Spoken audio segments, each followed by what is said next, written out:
Hello दोस्तों, नमस्कार। क्या हाल है? आइए जानते हैं आज की यूपी की 25 अति महत्वपूर्ण खबरों को सिर्फ 10 मिनट में, जो सीधे आपके काम की और आपके जानने लायक होने वाली है। तो चलिए बिना देर किए खबरों की इस जबरदस्त बुलेटिन में आगे बढ़ते हैं।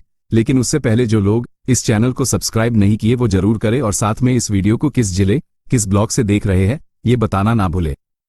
आइए देखते हैं आज की सबसे बड़ी और काम की खबर, जो हर उस आदमी से जुड़ा है जो सिम कार्ड यूजर है। देखिए किस तरह से यूथ लीडर राघव चड्ढा ने एक सही सवाल को सदन में पूरे दमदारी से रखा है। चलिए दोस्तों, अगला अपडेट देखिए।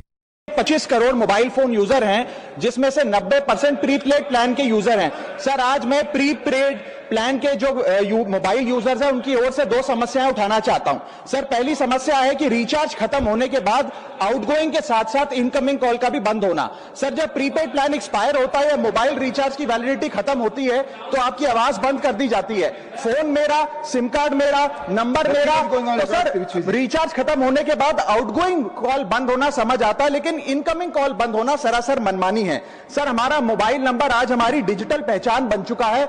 एसेंशियल कम्युनिकेशन जैसे कि UPI payment, banking, OTP, train ticket OTP, PAN Aadhaar authentication, interview का कॉल, हॉस्पिटल का कॉल, माँ बाप का गांव से कॉल, तमाम चीजें। उत्तर प्रदेश के कई शहरों में मार्च के महीने में अचानक फिर से कोहरा और धुंध देखने को मिल रही है, जिससे लोगों को ठंड के दिनों जैसी स्थिति का एहसास हो रहा है। मौसम विभाग के अनुसार यह स्थिति प्रदेश के कई हिस्सों में पिछले कुछ दिनों से बनी हुई है। मौसम वैज्ञानिकों का कहना है कि इस समय वातावरण में हवा की गति बहुत कम है और वायुमंडल स्थिर बना हुआ है, जिसके कारण सुबह के समय कोहरा और हल्की धुंध बन रही है। दिन में तापमान बढ़ने से मौसम गर्म महसूस होता है, लेकिन सुबह शाम दृश्यता कम हो जाती है। विशेषज्ञों का कहना है कि फिलहाल कोई बड़ा मौसम तंत्र सक्रिय नहीं है, इसलिए मौसम में यह असामान्य बदलाव दिखाई दे रहा है। प्रदेश के पूर्वांचल और तराई क्षेत्रों में 15 मार्च के आसपास हल्की बारिश की संभावना भी जताई गई है। लखनऊ, कानपुर, वाराणसी और प्रयागराज जैसे शहरों में सुबह के समय धुंध की वजह से सूरज की रोशनी भी देर से दिखाई दे रही है। इससे सड़क और हवाई यात्रा पर भी हल्का असर पड़ सकता है। मौसम विभाग ने लोगों को सलाह दी है कि सुबह के समय यात्रा करते समय सावधानी बरतें, क्योंकि कम दृश्यता के कारण दुर्घटनाओं का खतरा बढ़ सकता है और मौसम का यह मिजाज कुछ दिनों तक बना रह सकता है। और वहीं दुनिया भर में महिलाओं के अधिकारों और समानता की चर्चा के बीच इस साल अंतर्राष्ट्रीय महिला दिवस को लेकर एक खास संदेश दिया गया है। विशेषज्ञों का कहना है कि महिलाओं को बराबरी का अधिकार देने की दिशा में दुनिया ने प्रगति जरूर की है, लेकिन अभी भी कई चुनौतियां बाकी हैं। संयुक्त राष्ट्र और कई अंतर्राष्ट्रीय संगठनों के अनुसार शिक्षा, रोजगार और नेतृत्व के क्षेत्र में महिलाओं की भागीदारी बढ़ रही है, लेकिन वेतन, अवसर और सुरक्षा के मामलों में अब भी असमानता देखने को मिलती है। विशेषज्ञ बताते हैं कि कई देशों में महिलाओं को अब भी घरेलू हिंसा, आर्थिक निर्भरता और सामाजिक प्रतिबंधों जैसी समस्याओं का सामना करना पड़ता है। यही वजह है कि महिला अधिकारों की लड़ाई अभी पूरी तरह खत्म नहीं हुई है। दुनिया के कई देशों में सरकारें और सामाजिक संस्थाएं महिलाओं को शिक्षा, स्वास्थ्य और रोजगार के बेहतर अवसर देने के लिए नई योजनाएं लागू कर रही हैं। विशेषज्ञों का मानना है कि समाज में असली बदलाव तभी आएगा जब परिवार, समाज और सरकार तीनों स्तर पर महिलाओं को समान अवसर और सम्मान मिलेगा। चलिए अगला अपडेट देखिए। बिहार के सारण जिले में रेलवे यात्रियों के लिए एक राहत भरी खबर सामने आई है। अब Patna Thawe fast passenger train और गोपालगंज एक्सप्रेस को बीच के एक महत्वपूर्ण स्टेशन पर ठहराव देने का फैसला किया गया है। रेलवे प्रशासन ने यात्रियों की मांग को ध्यान में रखते हुए यह निर्णय लिया है, जिससे स्थानीय लोगों को लंबी दूरी की यात्रा में काफी सुविधा मिलेगी। अब इस स्टेशन पर इन दोनों ट्रेनों के रुकने से आसपास के कई जिलों के यात्रियों को सीधे ट्रेन पकड़ने का मौका मिलेगा और उन्हें दूसरे शहरों तक जाने के लिए अतिरिक्त यात्रा नहीं करनी पड़ेगी। रेलवे अधिकारियों का कहना है कि लंबे समय से स्थानीय लोग और जनप्रतिनिधि इस ठहराव की मांग कर रहे थे, क्योंकि इससे क्षेत्र की कनेक्टिविटी बेहतर होगी। रेलवे विभाग का मानना है कि इस फैसले से यात्रियों की संख्या भी बढ़ेगी और क्षेत्र के व्यापार तथा आवागमन को भी नई गति मिलेगी। और एक और बड़ा अपडेट, मध्य पूर्व के रणनीतिक क्षेत्र होर्मुज जलमरुमध्य को लेकर अमेरिका की नीति में बदलाव देखने को मिला है। यह इलाका दुनिया में तेल आपूर्ति के सबसे महत्वपूर्ण समुद्री मार्गों में से एक माना जाता है। हाल ही में बढ़ते तनाव के बीच अमेरिका ने अपने रुख में परिवर्तन करते हुए नौसेना की तैनाती और तेल टैंकरों की सुरक्षा से जुड़ी रणनीति की समीक्षा शुरू कर दी है। विशेषज्ञों का कहना है कि इस जलमरुमध्य से दुनिया के बड़े हिस्से का कच्चा तेल गुजरता है, इसलिए यहाँ किसी भी तरह का तनाव वैश्विक ऊर्जा बाजार को प्रभावित कर सकता है। अमेरिका और उसके सहयोगी देश इस मार्ग से गुजरने वाले जहाजों की सुरक्षा को लेकर लगातार निगरानी बनाए हुए हैं। विश्लेषकों का मानना है कि इस क्षेत्र में बढ़ते तनाव का असर अंतर्राष्ट्रीय तेल कीमतों और वैश्विक व्यापार पर भी पड़ सकता है, इसलिए दुनिया की नजर इस पूरे घटनाक्रम पर बनी हुई है। राइट, तो चलिए आगे बढ़े एक और अपडेट देखें दोस्तों। देश में एलपीजी गैस से जुड़ा संकट अब सिर्फ रसोई तक सीमित नहीं रहा, बल्कि इसका असर मोबाइल नेटवर्क और इंटरनेट सेवाओं तक पहुंचने की आशंका जताई जा रही है। टेलीकॉम टावर बनाने वाली कंपनियों ने सरकार को बताया है कि उन्हें मिलने वाली एलपीजी गैस की आपूर्ति अचानक रोक दी गई है, जिससे उनके कामकाज पर असर पड़ सकता है। दरअसल 5 मार्च 2026 से तेल कंपनियों को निर्देश दिया गया है कि एलपीजी गैस की आपूर्ति सबसे पहले घरेलू उपभोक्ताओं को दी जाए, जिसके कारण टेलीकॉम सेक्टर को मिलने वाली सप्लाई प्रभावित हो गई है। विशेषज्ञों का कहना है कि अगर यह स्थिति लंबे समय तक बनी रहती है तो मोबाइल टावरों के निर्माण और नेटवर्क विस्तार की गति धीमी हो सकती है, जिससे इंटरनेट सेवाओं पर भी असर पड़ सकता है। हालांकि फिलहाल मोबाइल और इंटरनेट सेवाएं सामान्य रूप से चल रही हैं,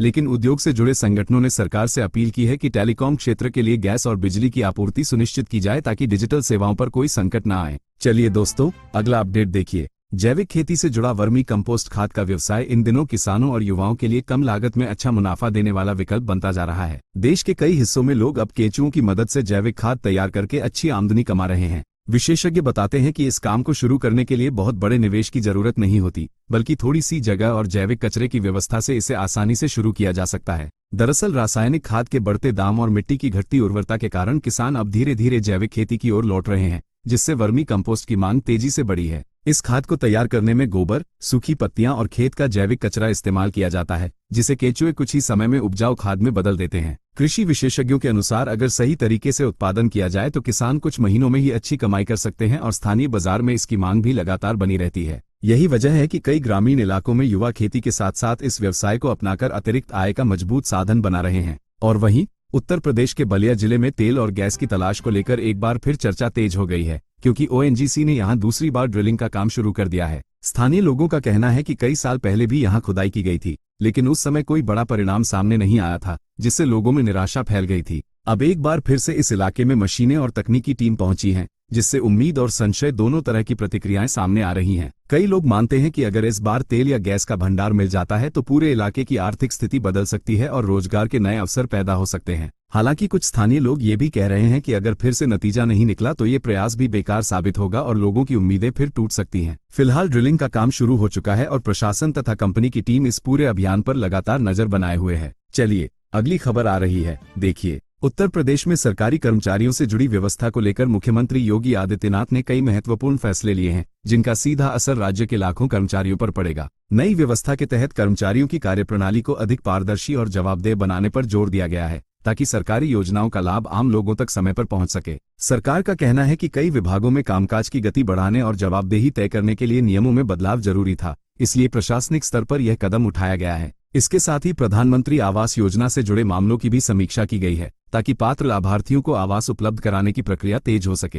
राज्य सरकार ने अधिकारियों को निर्देश दिए हैं कि योजनाओं के क्रियान्वयन में किसी भी तरह की लापरवाही बर्दाश्त नहीं की जाएगी। सरकार का मानना है कि इन फैसलों से प्रशासनिक व्यवस्था मजबूत होगी और जनता को मिलने वाली सेवाओं की गुणवत्ता भी बेहतर होगी। और एक और बड़ा अपडेट, देश में रसोई गैस और ऊर्जा संकट के बीच भारतीय रेलवे ने अपने किचन सिस्टम में बड़ा बदलाव करने का फैसला किया है। रेलवे और आईआरसीटीसी अब कई ट्रेनों और कैटरिंग यूनिट में पारंपरिक गैस की जगह इलेक्ट्रिक कुकिंग सिस्टम अपनाने की दिशा में आगे बढ़ रहे हैं। मध्य पूर्व में बढ़ते तनाव और एलएनजी की आपूर्ति प्रभावित होने के कारण गैस की उपलब्धता पर दबाव बढ़ गया है, जिसका असर कई क्षेत्रों पर पड़ रहा है। इसी स्थिति को देखते हुए रेलवे ने ऊर्जा के वैकल्पिक साधनों की ओर कदम बढ़ाया है, ताकि यात्रियों को भोजन सेवा में किसी तरह की बाधा न आए। रेलवे अधिकारियों का कहना है कि इलेक्ट्रिक कुकिंग से न केवल गैस पर निर्भरता कम होगी, बल्कि संचालन भी ज्यादा सुरक्षित और आसान हो जाएगा। आने वाले समय में धीरे धीरे कई रेलवे किचन को इस नई व्यवस्था से जोड़ा जाएगा, ताकि लंबी अवधि में व्यवस्था स्थिर बनी रहे। राइट, तो चलिए आगे बढ़े, एक और अपडेट देखें दोस्तों। बिहार की राजनीति में एक नया संकेत उस समय देखने को मिला जब मुख्यमंत्री नीतीश कुमार के बेटे निशांत कुमार अचानक जनता दल यूनाइटेड के कार्यालय पहुंच गए। पटना स्थित पार्टी दफ्तर में उन्होंने युवाओं से मुलाकात की और उन्हें बड़ी संख्या में पार्टी से जुड़ने का आह्वान किया। निशांत कुमार लंबे समय से सार्वजनिक राजनीति से दूरी बनाए रखते रहे हैं, इसलिए उनका पार्टी कार्यालय पहुंचना राजनीतिक हलकों में चर्चा का विषय बन गया है। उन्होंने युवाओं से कहा कि राजनीति में भागीदारी बढ़ाना जरूरी है, क्योंकि इससे समाज और राज्य के विकास में नई ऊर्जा आती है। पार्टी कार्यकर्ताओं ने भी इस मुलाकात को सकारात्मक संकेत बताया और युवाओं की भागीदारी बढ़ाने पर जोर दिया। हालांकि फिलहाल ये स्पष्ट नहीं है कि निशांत कुमार सक्रिय राजनीति में औपचारिक भूमिका निभाएंगे या नहीं, लेकिन उनके इस कदम ने राजनीतिक चर्चाओं को जरूर तेज कर दिया है। चलिए दोस्तों, अगला अपडेट देखिए। देश में रसोई गैस की आपूर्ति को लेकर सरकार ने अब एक नया प्लान सक्रिय कर दिया है, ताकि एलपीजी की कमी से आम लोगों को परेशानी न हो। केंद्र सरकार ने विदेशों से गैस की अतिरिक्त खेप मंगाने की प्रक्रिया तेज कर दी है। बताया जा रहा है कि ऑस्ट्रेलिया और कनाडा जैसे देशों से अब बड़ी मात्रा में गैस का स्टॉक भारत पहुंचना शुरू हो गया है, जिससे घरेलू बाजार में सप्लाई को स्थिर रखने में मदद मिलेगी। दरअसल मध्य पूर्व में चल रहे तनाव और ऊर्जा बाजार में उतार चढ़ाव के कारण गैस की आपूर्ति पर दबाव बढ़ गया था, जिससे सरकार को वैकल्पिक स्रोतों की ओर ध्यान देना पड़ा। इसी वजह से ऊर्जा मंत्रालय ने पहले से ही बैकअप योजना तैयार कर रखी थी ताकि किसी भी आपात स्थिति में गैस की कमी न होने पाए। सरकार का कहना है कि आने वाले समय में देश के गैस भंडार को और मजबूत किया जाएगा ताकि घरेलू उपभोक्ताओं और उद्योगों की जरूरतें आसानी से पूरी हो सकें। कुल मिलाकर इस कदम का मकसद यही है कि रसोई गैस की उपलब्धता बनी रहे और उपभोक्ताओं को सप्लाई से जुड़ी किसी बड़ी परेशानी का सामना न करना पड़े। और वहीं विश्व मौसम संगठन ने चेतावनी दी है कि आने वाले महीनों में एल नीनो का असर बढ़ सकता है, जिससे भारत सहित कई देशों में तापमान सामान्य से ज्यादा रहने की संभावना है। विशेषज्ञों के अनुसार एल नीनो की स्थिति बनने पर समुद्र के तापमान में बदलाव आता है और इसका सीधा असर मानसून और मौसम के पैटर्न पर पड़ता है। पिछले वर्षों में भी जब एल नीनो सक्रिय हुआ था तब कई क्षेत्रों में कम बारिश और ज्यादा गर्मी देखने को मिली थी, जिससे खेती और जल संसाधनों पर असर पड़ा था। मौसम वैज्ञानिकों का कहना है कि अगर इस बार इसका प्रभाव बढ़ता है तो भारत में गर्मी के महीने ज्यादा तीखे हो सकते हैं और मानसून की स्थिति भी प्रभावित हो सकती है। हालांकि विशेषज्ञ ये भी स्पष्ट कर रहे हैं कि अभी अंतिम स्थिति तय नहीं हुई है और मौसम की निगरानी लगातार की जा रही है। फिलहाल वैज्ञानिकों की सलाह है कि सरकार और संबंधित एजेंसियां मौसम की संभावित चुनौतियों को ध्यान में रखते हुए पहले से तैयारी बनाए रखें। चलिए अगली खबर आ रही है, देखिए। उत्तर प्रदेश में न्यायिक सेवा से जुड़े नियमों में बड़ा बदलाव किया गया है। मुख्यमंत्री योगी आदित्यनाथ की अध्यक्षता में हुई कैबिनेट बैठक में सिविल जज पदों पर पदोन्नति के कोटे में संशोधन को मंजूरी दे दी गई है। नई व्यवस्था के अनुसार अब पदोन्नति की प्रक्रिया और पदों के वितरण को लेकर सेवा नियमों में संशोधन किया गया है, जिससे न्यायिक व्यवस्था में संतुलन बनाए रखा जा सके। सरकार का कहना है कि समय के साथ न्यायिक सेवाओं की जरूरतों और प्रशासनिक ढांचे को देखते हुए इन नियमों में बदलाव जरूरी हो गया था। इस फैसले से न्यायिक अधिकारियों की पदोन्नति प्रक्रिया अधिक स्पष्ट और व्यवस्थित होने की उम्मीद जताई जा रही है। कैबिनेट के इस निर्णय के बाद संबंधित विभागों को संशोधित नियमों को लागू करने के निर्देश दे दिए गए हैं। सरकार का मानना है कि इससे न्यायिक प्रणाली की कार्यक्षमता बढ़ेगी और अदालतों में कामकाज को बेहतर तरीके से संचालित किया जा सके। और एक और बड़ा अपडेट, मध्य पूर्व में जारी तनाव के बीच इजरायल ने ईरान के साथ चल रहे संघर्ष को लेकर अपने रुख में कुछ नरमी के संकेत दिए हैं। इजरायल के विदेश मंत्री ने हाल ही में कहा है कि उनका देश अंतहीन युद्ध नहीं चाहता और क्षेत्र में स्थिरता बनाए रखना भी जरूरी है। दरअसल पिछले कुछ समय से दोनों देशों के बीच तनाव लगातार बढ़ता जा रहा है, जिससे पूरे क्षेत्र में सुरक्षा को लेकर चिंता बढ़ गई है। विश्लेषकों का कहना है कि यदि यह संघर्ष लंबा चलता है तो इसका असर वैश्विक राजनीति और ऊर्जा बाजार पर भी पड़ सकता है। इसी वजह से कई अंतर्राष्ट्रीय शक्तियां भी इस तनाव को कम करने के लिए कूटनीतिक प्रयासों में जुटी हुई हैं। फिलहाल स्थिति पर पूरी दुनिया की नजर बनी हुई है और उम्मीद की जा रही है कि बातचीत के जरिए तनाव कम करने की दिशा में कदम उठाए जाएंगे। राइट, तो चलिए आगे बढ़े, एक और अपडेट देखिए दोस्तों। उत्तर प्रदेश के गोरखपुर में संपत्ति रजिस्ट्रेशन से जुड़े नियमों में बड़ा बदलाव किया गया है, जिससे अब जमीन या मकान की रजिस्ट्री तय समय के भीतर ही करानी होगी। नई व्यवस्था के तहत अब रजिस्ट्रेशन प्रक्रिया के लिए 1 घंटे का समय स्लॉट तय किया गया है और उसी अवधि में दस्तावेजों की औपचारिकताएं पूरी करनी होंगी। प्रशासन का कहना है कि पहले कई बार भीड़ और अव्यवस्था के कारण रजिस्ट्री कार्यालयों में लंबा इंतजार करना पड़ता था, जिससे लोगों को काफी परेशानी होती थी। इस नई प्रणाली से समय का बेहतर प्रबंधन हो सकेगा और रजिस्ट्री की पूरी प्रक्रिया अधिक व्यवस्थित तरीके से पूरी की जा सकेगी। अधिकारियों के अनुसार अब आवेदकों को पहले से ऑनलाइन समय लेना होगा, जिससे कार्यालयों में अनावश्यक भीड़ कम होगी। उम्मीद जताई जा रही है कि इस बदलाव से लोगों को तेजी से सेवा मिलेगी और संपत्ति रजिस्ट्रेशन की प्रक्रिया ज्यादा पारदर्शी और आसान बन जाएगी। चलिए दोस्तों अगला अपडेट देखिए। उत्तर प्रदेश के एटा जिले में जिला मुख्य विकास अधिकारी नागेंद्र नारायण मिश्रा को राज्य सरकार ने तत्काल प्रभाव से निलंबित कर दिया है। ये कार्रवाई प्रशासनिक अनियमितताओं की शिकायतों के बाद की गई है। सरकारी आदेश के अनुसार उनके खिलाफ विभागीय जांच शुरू कर दी गई है और जांच पूरी होने तक उन्हें पद से दूर रखा जाएगा। बताया जा रहा है कि जिले में विकास योजनाओं के क्रियान्वयन को लेकर कई तरह की शिकायतें सामने आई थी, जिनके आधार पर शासन स्तर पर यह कदम उठाया गया। प्रशासनिक व्यवस्था को पारदर्शी और जवाबदेह बनाने के लिए राज्य सरकार समय समय पर अधिकारियों की कार्यप्रणाली की समीक्षा करती रहती है। इसी प्रक्रिया के तहत यह निर्णय लिया गया है ताकि जांच निष्पक्ष रूप से हो सके और जिम्मेदारी तय की जा सके। अब संबंधित विभाग पूरे मामले की विस्तृत जांच करेगा और उसके बाद आगे की कार्रवाई तय की जाएगी। और वहीं गोरखपुर में बनने जा रहे हेरिटेज कॉरिडोर प्रोजेक्ट को लेकर प्रभावित दुकानदारों के लिए सरकार ने एक महत्वपूर्ण घोषणा की है। इस परियोजना के कारण जिन दुकानों को हटाया जाएगा, उन दुकानदारों को नई दुकानों की व्यवस्था उपलब्ध कराई जाएगी। सरकार का कहना है कि शहर के ऐतिहासिक और धार्मिक स्थलों को जोड़ने के लिए ये कॉरिडोर विकसित किया जा रहा है,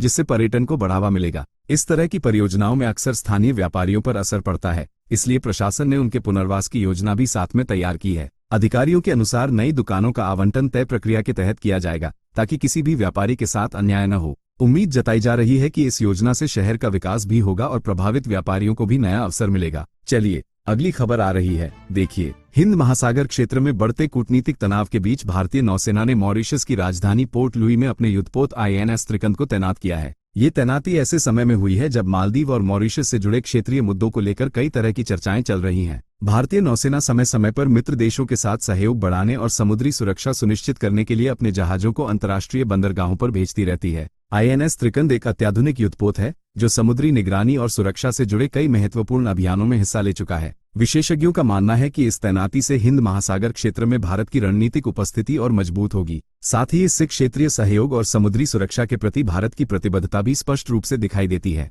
देखिए दोस्तों, एक तो बिहार के रोहतास जिले में चपरासी भर्ती परीक्षा के एक एडमिट कार्ड को लेकर अजीब मामला सामने आया है, जहां अभ्यर्थी की जगह कुत्ते की तस्वीर छप गई। ये घटना बिक्रमगंज क्षेत्र से जुड़ी बताई जा रही है, जहां उम्मीदवार जब परीक्षा केंद्र पर पहुंचा तो एडमिट कार्ड देखकर सभी लोग हैरान रह गए। बताया जा रहा है कि आवेदन प्रक्रिया के दौरान फोटो अपलोड में हुई गलती या तकनीकी समस्या के कारण ये गड़बड़ी हो गई। इस तरह की घटनाएं पहले भी कई परीक्षाओं में सामने आ चुकी हैं, जब आवेदन प्रक्रिया में गलत फोटो या जानकारी दर्ज हो जाती है। परीक्षा अधिकारियों ने मामले की जांच शुरू कर दी है और यह पता लगाने की कोशिश की जा रही है कि यह त्रुटि कैसे हुई। फिलहाल ये घटना सोशल मीडिया पर तेजी से वायरल हो गई है और लोग इसे लेकर अलग अलग प्रतिक्रिया दे रहे हैं। राइट, तो चलिए आगे बढ़े, एक और अपडेट देखें दोस्तों। बिहार के खगड़िया जिले में गरीबी रेखा से नीचे जीवन यापन करने वाले परिवारों के लिए एक नई सौर ऊर्जा योजना शुरू की गई है। इस योजना के तहत पात्र परिवारों के घरों की छत पर मुफ्त में सोलर पैनल लगाए जाएंगे, जिससे उन्हें बिजली की सुविधा मिल सकेगी। सरकार का उद्देश्य है कि ग्रामीण और आर्थिक रूप से कमजोर परिवारों को सस्ती और स्वच्छ ऊर्जा उपलब्ध कराई जाए।